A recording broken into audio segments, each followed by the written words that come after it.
students from the International School of Indiana. Curious,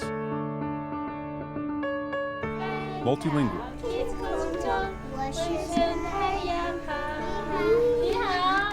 and confident. In 5th grade, I went to Mexico by myself, and then in 8th grade I went to Barcelona. In 9th grade I went to Costa Rica. So it's really great to be able to go to all of these different countries by yourself and learn independence. IB educated, their global perspective will be in demand from universities after graduating from what the Washington Post ranked as a top 50 high school in the nation. When I came to school, all the teachers are really nice, and everyone can remember my name. That's a new experience to me. You know, I've worked in the Middle East and I've worked in Europe, and being from Scotland, I've taught in Scotland. And I can tell you, really with all honesty, that I have never met kinder students. And I have a theory about this. It's because of the unique marriage between internationalism and the Midwest, where you have good family values, where the students are really rooted in what is real, combined with being exposed to global ideas, big concepts. You know, when you walk into ISI, you literally are walking in to meet someone from Mexico, someone from Sweden, someone from Saudi Arabia, India, Scotland, literally from all over the world, all under the same roof, working together, collaborating. With the beginning of each school year, a bell rings at the lower school. The oldest student and the youngest lead the way. It's a Russian school tradition of togetherness, one of many traditions brought from across the globe in 20 years since the school's beginnings. I think really the whole idea started out with the endowment, Lilly Endowment, financing a study. The endowment was interested in looking at how to integrate Indiana more in the global economy, and so they created this task force which would have 4 committees, one dealing with international education in general in Indiana, the other one on international air connections, one on international organizations, and the fourth one was looking specifically at the viability of an international school. And one of the key challenges that we were facing was that when we had people coming mid-career from abroad to Indianapolis, they were not finding the level of education that they were used to in their countries of origin. The Indiana economy was faltering, deeply flawed, and international competition was suddenly a reality to an awful lot of our people.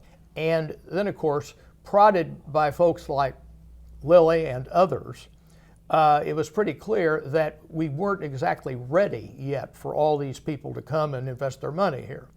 And so that was one of the reasons that this international school was so important. A national search lured Alain Bébert from San Francisco to become headmaster for a school that didn't yet exist. How many times in one lifetime does one get the opportunity to create a school?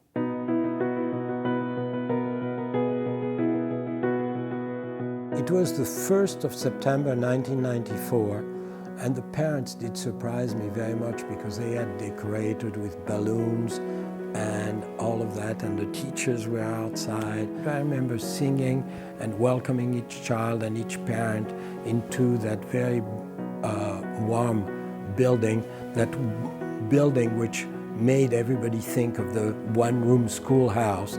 And think about it, the teachers started to speak in their language the first day. And think about it, these poor little kids went to the classroom and did not understand at first very much what was going on. We started the first day with 42 children, and we started on a Wednesday or on a Thursday, and there was a long weekend of Labor Day. And during the weekend, I received notification that a parent decided that it was too much for them, and they left. And they had 4 children. So during the weekend, we lost 10% of the school population. But the fragile school persevered. It felt experimental. at the time. We had a little cafeteria. It was bare bones, to say the least. Parents painted the classrooms and cleaned the bathrooms. Everybody had to help out.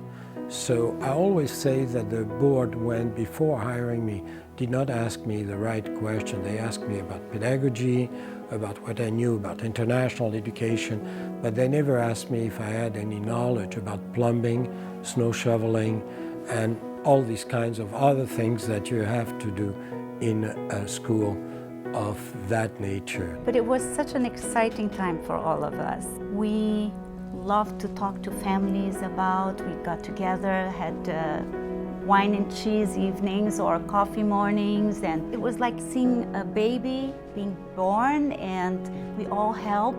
Despite its modest structure, the school grew, doubling in population in its second year and again by year 4.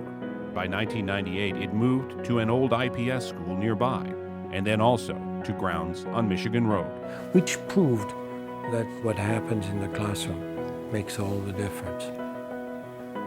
Hank Backwell, who was the first chairman of the board, always said that people who invest in a school such as the International School, it's an incredible legacy.